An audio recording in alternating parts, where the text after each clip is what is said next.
What if I told you that 8 small Caribbean nations just rejected billions of dollars from the United States? Not quietly, not diplomatically, but together, publicly, and without apology.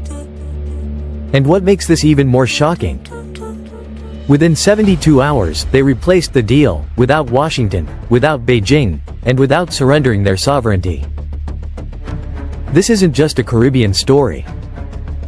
This is a global power shift, and most people missed it. Setting the stage, for decades, the Caribbean has been treated as a geopolitical afterthought. Vacation destinations. Small economies. Strategic, but silent. But behind the beaches lies something powerful: shipping lanes, energy routes, military positioning, votes at the UN. And in the age of US-China rivalry, that suddenly matters a lot. Why the US stepped in? By the late 2010s, Washington saw something alarming. China was everywhere, building ports, financing highways, installing telecom networks. Venezuela was supplying oil. Influence was slipping. So the Trump administration responded with force, not military force, but economic pressure.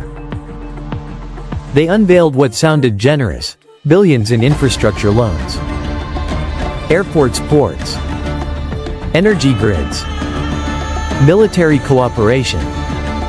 It was called the Caribbean Security and Development Pact. But there was a catch. Actually, several. The hidden conditions.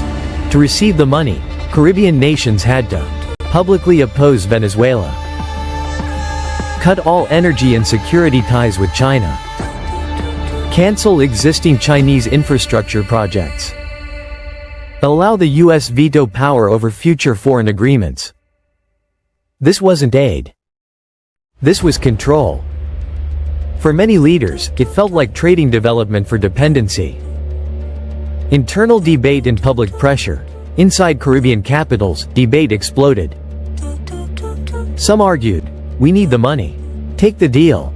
Others warned, "This is a modern protectorate." Protests erupted. Universities debated sovereignty. Economists warned about long-term dependency.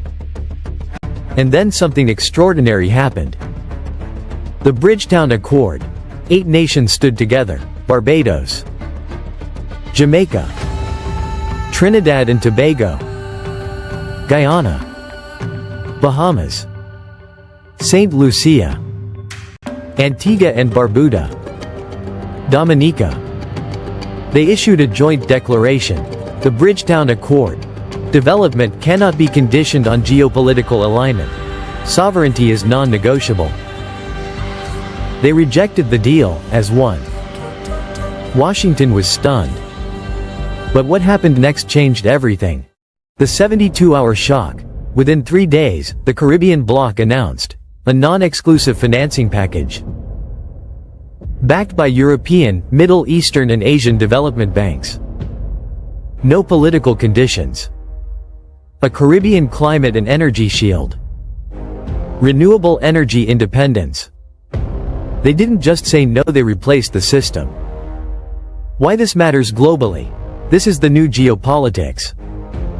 Small nations are no longer pawns. Unity creates leverage.